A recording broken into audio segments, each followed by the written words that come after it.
पंडित जी, मेरी 2 बेटियां हैं और मैं चाहती हूँ कि वह दोनों अपने ससुराल जाकर हमेशा खुश रहें।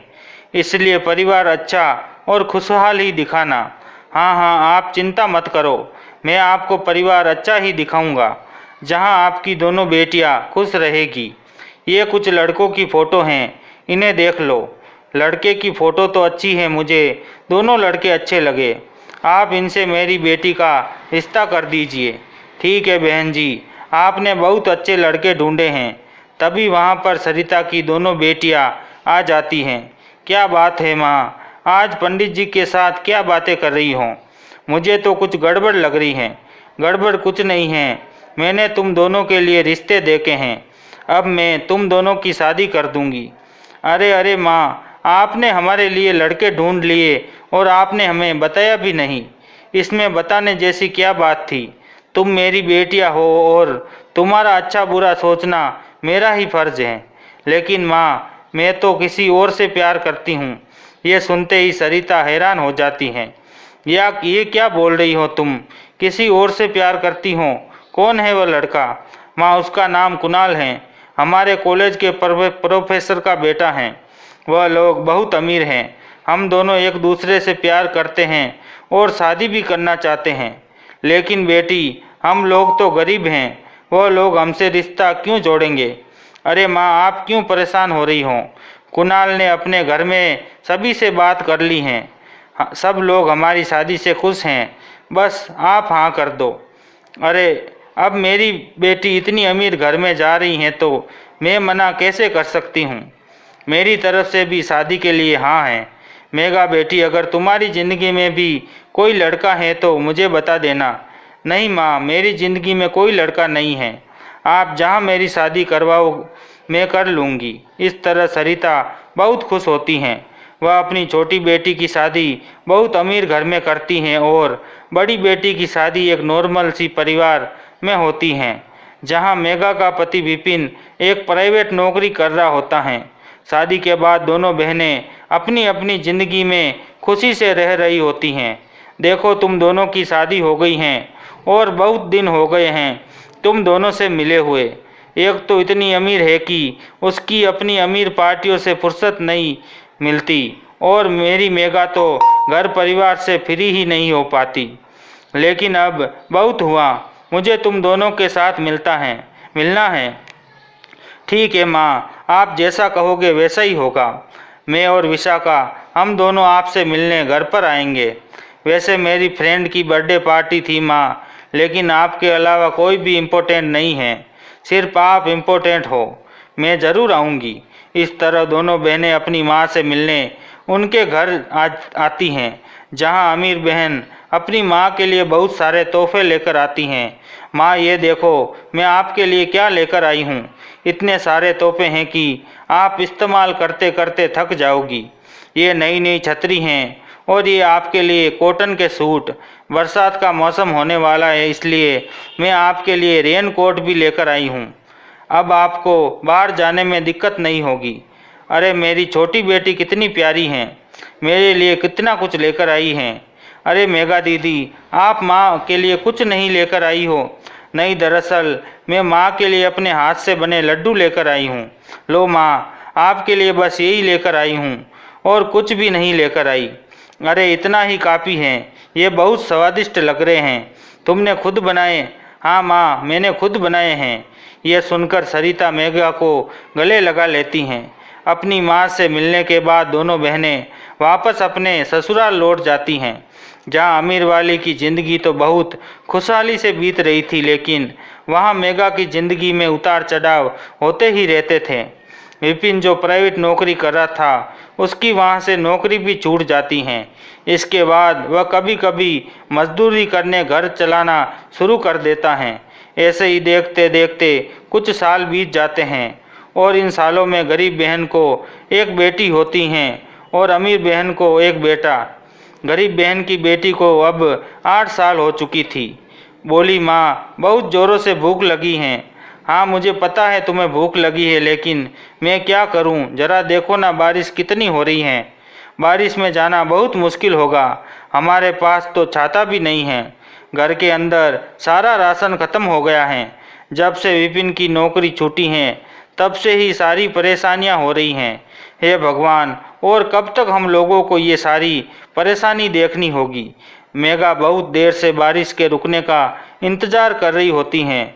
बारिश की वजह से पूरा परिवार भूखा प्यासा बैठा होता है। इधर उसकी छोटी बहन अपने परिवार में आराम से एसी की हवा में बैठी होती हैं। तभी उसका बेटा नौपुर कहता है, मम्मी मुझे बहुत ज़ोरों से भूख लगी है। ओके, अगर तुम्हें भूख लगी है तो मुझे बताओ तुम्हें क्या खाना है। मुझे आपके हाथों की बनी हुई मसाला सेवई खानी है। जल्दी से बना दो ना माँ। अच्छा, तो आज आपको मेरे हाथों से बना हुआ खाना खाना है। चलो फिर रसोई में चलते हैं। वहाँ तुम बैठकर मुझसे बातें करते रहना और मैं तुम्हारे लिए खाना बनाऊंगी। विशाखा जब अपनी रसोई में आती है तो वहाँ उसकी नौकरानी होती हैं, जो कहती है, अरे मैडम, आपको कुछ चाहिए था तो मुझे बता देते, मैं आपके कमरे में ही ले आती। नहीं शांता, मुझे तुमसे कुछ नहीं चाहिए था। दरअसल आज मेरा बेटा मेरे ही हाथों का खाना चाहता है। चलो जल्दी से सेवइयाँ निकालो। अरे मैडम, मैंने तो आपको बताया था ना, घर का राशन खत्म हो गया है। कल ही बताया था, आज फिर से याद दिला रही हूँ। ओफो, एन टाइम पर राशन को भी ख़त्म होना था। लेकिन हम आज मसाला सेवइयाँ ज़रूर खाएंगे, क्योंकि मेरे बेटे को मसाला सेवइयाँ खानी है। मैं अभी राशन फ़ोन से ऑर्डर कर देती हूँ, घर पर आ जाएगा। वैसे भी बारिश हो रही है। विशाखा अपने फ़ोन से राशन ऑर्डर कर देती हैं और राशन आने का इंतज़ार करने लगती हैं, क्योंकि बाहर बहुत तेज़ बारिश हो रही थी। इधर बारिश रुकने का नाम नहीं ले रही थी। उधर बेचारी मेघा जैसे तैसे करके घर में टूटी फूटी छतरी निकालती हैं। एक तो घर में पैसे नहीं हैं और ऊपर से ये बारिश रुकने का नाम नहीं ले रही हैं। पता नहीं लाला राशन देगा या नहीं। पूरा परिवार भूखा है, मुझे जाना ही होगा। टूटी फूटी छतरी लेकर जैसे ही मेघा बरसात में बाहर निकलती हैं, उसकी छतरी तेज़ हवा की वजह से उड़ जाती हैं, जिसके चलते वह बहुत भीग जाती है और भीगते भीगते वह जैसे तैसे करके लाला की दुकान पर पहुंच जाती हैं। अरे अरे, क्या हुआ? तुम तो पूरी भीग गई हो। किसने कहा था इतनी बारिश में निकलने के लिए? लाला, मेरा पूरा परिवार भूखा बैठा है। अगर राशन लेकर नहीं गई तो सब बहुत ज़्यादा परेशान हो जाएंगे। तुम मुझे राशन दे दो। हाँ हाँ, क्यों नहीं। अरे राम, अरे कृष्ण, जल्दी जल्दी हाथ चला। अभी मुझे एक ऑनलाइन ऑर्डर वाला पार्सल भी पैक करना है और साथ में ये बेचारी बारिश में भागते हुए आई हैं, इसका भी राशन तैयार करना है। हाँ हाँ, अभी कर रहा हूँ साहब। राम किशन सबसे पहले तो ऑनलाइन वाला पार्सल तैयार करता है, जो मेघा की छोटी बहन विशाखा के घर जाना होता है।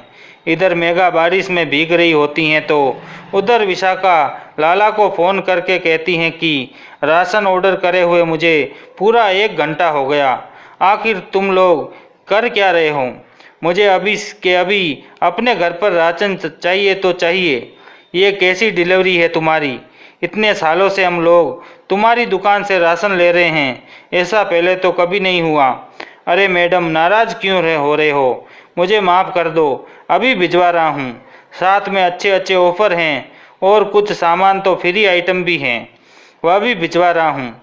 बस थोड़ा सा समय दीजिए, बारिश बहुत तेज़ हो रही है। लाला अमीर बहन की 4 बातें सुनकर शांत रह जाता है, लेकिन जैसे ही रामकिशन मेघा को राशन देता है, लाला उसके हाथ से राशन लेकर उससे कहता है, अरे अरे, ऐसे कैसे राशन दे दिया तूने? चलो मेघा बहन, पहले का हिसाब किताब पूरा कर लेते हैं और इस राशन का भी हिसाब कर लेते हैं। देखो, ऐसा मत करो, मैं पैसे लेकर नहीं आई हूँ। किताब में पैसे जोड़ देना, मैं तुम्हारा हिसाब एक साथ कर दूंगी। अरे फ्री पॉकेट में सामान लेने आई हो क्या तुम? समझती क्या हो अपने आप को? जब देखो मुंह उठाकर मेरी दुकान पर आ जाती हो। फ्री का राशन तुम्हारे हजम कैसे होता है? गरीब की मजबूरी समझो लाला, भगवान तुम्हारे काम में बरकत देगा। तुम जानते हो ना हम लोग कितने गरीब हैं। एक तो तुम हो इतनी गरीब और तुम्हारी बहन कितनी अमीर हैं। अरे मैं खुद अगर इसके घर डिलीवरी करने जाऊंगा तो मुझे अलग से टिप फ्री में दे देंगे। और तुमने तो मुझसे इतना सारा राशन उधार ले लिया है कि अब मैं तुम्हें एक दाना भी नहीं दे सकता। यह सुनते ही मेघा लाला के पैरों में गिर जाती हैं। बहुत मुश्किलों से यहाँ आई हूँ लाला, अब ऐसा मत करो, राशन दे दो, पूरा परिवार भूखा है। नहीं मिलेगा तुम्हें राशन, चली जाओ यहाँ से। मैं तुम्हारी अमीर बहन के घर जा रहा हूँ राशन देने, वहाँ से मुझे एक्स्ट्रा में भी कुछ मिलेगा। लालच में आकर लाला मेघा को तो एक दाना तक नहीं देता और वहीं विशाखा के घर पहुँच जाता है। जहाँ लाला को देखकर विशाखा उसे टिप देने जा रही होती हैं कि तभी लाला उसे कह पड़ता है, आप कितनी अच्छी हो, मुझे टिप भी देती हो और आपकी वह गरीब बहन हमेशा राशन उधार लेकर जाती हैं, कभी पैसे देती ही नहीं। इस बार तो मैंने उसे भगा दिया। क्या कहा आपने मेरी बहन, वह आपसे उधार राशन लेती हैं? अरे और नहीं तो क्या। ऐसा कहते हुए लाला विशाखा को उसकी बहन की गरीबी के बारे में बताता है और उसने उसके साथ जैसा किया वह भी बताता है, जिसे सुनते ही विशाखा उसके मुंह पर एक जोरदार तमाचा मारती हैं। तुम जैसे लोगों को गरीबों की मदद करनी चाहिए, ना कि तुम्हें उन्हें सताना चाहिए। आइंदा मेरी बहन के साथ ऐसा बर्ताव किया तो मुझसे बुरा कोई नहीं होगा। अब दफ़ा हो जाओ यहाँ से। उसी वक्त तेज बारिश में लाला का लाया हुआ सारा राशन विशाखा अपनी गाड़ी में रखती हैं और वह अपनी गाड़ी से अपनी बहन के घर पहुँच जाती हैं, जहाँ वह अपनी बहन के साथ उसके पूरे ससुराल वालों को भूखे प्यासे बैठे हुए देखकर हैरान रह जाती हैं। दीदी, आप इतनी परेशानी में गुजर रही हों और आपने मुझे बताना जरूरी नहीं समझा। अरे बचपन से हम एक साथ पले बड़े, एक साथ शादी हुई, कभी आपने भी जाहिर नहीं होने दिया कि इतनी परेशानियां देख रही हैं आप। वह तो मुझे लाला के मुंह से पता चला कि उसने आपके साथ कैसा व्यवहार किया। ये देखो दीदी, मैं आपके लिए क्या कुछ नहीं लेकर आई हूँ। अब आपको 3 महीनों तक राशन खरीदना नहीं पड़ेगा। लाला के मुंह पर मैंने उसके पैसे भी फेंक दिए और अब वह कुछ भी नहीं कहेगा। ये सुनते ही मेघा अपनी बहन को रोते हुए गले में लगा देती हैं। किस मुंह से बताती बहन तुम्हें कुछ, जिंदगी में उतार चढ़ाव खत्म ही नहीं होते थे। मैंने इनकी नौकरी भी छूट गई थी, तब से घर के हालात और भी ज़्यादा बिगड़ गए। विशाखा मेघा के आंसू पोंछकर कहती हैं, दीदी अब आपको कोई परेशानी नहीं होगी, आपकी छोटी बहन आपके साथ हैं। विशाखा अपनी बहन के पति को अपने पति की कंपनी में नौकरी दिलवा देती हैं और उसके पैसे भी देती हैं, जिसके चलते गरीब बहन की बहुत मदद होती हैं। धीरे धीरे विशाखा अपनी बहन की सारी परेशानियों को ख़त्म कर देती हैं और अब मेघा एक नॉर्मल ज़िंदगी जीने लगती हैं और खुशी खुशी रहती हैं। इस स्टोरी को लेकर आपकी क्या राय है, नीचे कमेंट करके हमें ज़रूर बताइए। आपका बहुत बहुत धन्यवाद।